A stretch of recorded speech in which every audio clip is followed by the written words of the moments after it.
प्रतिबंधित नायलॉन मांजाच्या विक्री आणि वापराविरुद्ध खरं तर जिल्हा प्रशासन ॲक्शन मोडवर आलं असून नायलॉन मांजा बाळगणाऱ्यांवर कडक कारवाई करण्याचे आदेश देण्यात आलेत। पाहूयात याच संदर्भातील एक स्पेशल रिपोर्ट।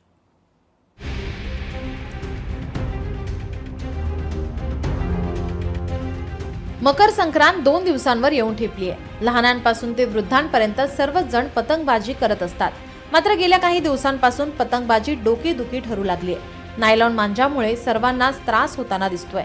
पक्षी, जनावरं, बाईकवरून जाणारी माणसं यांच्या सर्वांच्या जीवाशी नायलॉन मांजामुळे खेळ सुरू आहे।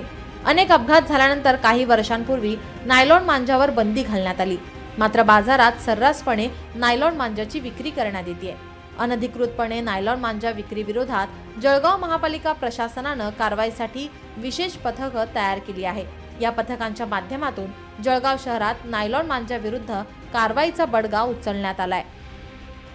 जळगाव शहर महानगरपालिकेने आयुक्तांच्या आदेशानुसार जळगाव शहरात प्लास्टिक बंदी, सिंगल यूज प्लास्टिक बंदी आणि पतंगाचा मांजा याच्यावर हायकोर्टाने दिलेल्या निर्देशाप्रमाणे धडक मोहीम राबवण्यात येत आहे।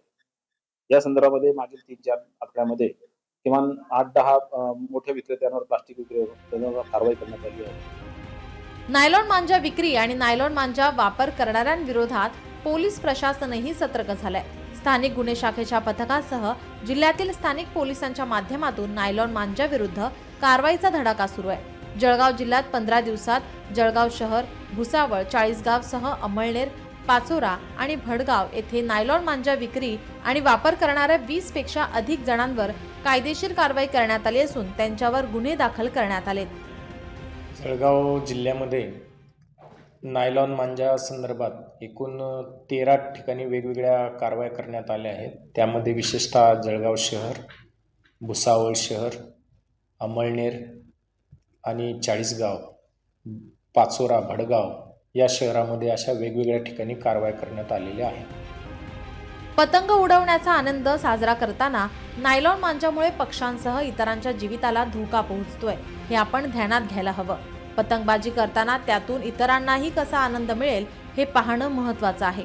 दुसऱ्याची पतंग काटण्यात मजा आहेच, पण त्यासाठी नायलॉन मांजा हा पर्याय नाही। लक्षात ठेवा, आपल्यामुळे कुणाचा तरी जीव जातोय किंवा कायमस्वरूपी गंभीर दुखापत होते, ते टाळण्यासाठी स्वतःपासून सुरुवात होणं गरजेचं आहे। सुमित देशमुख, लोकशाही मराठी, जळगाव।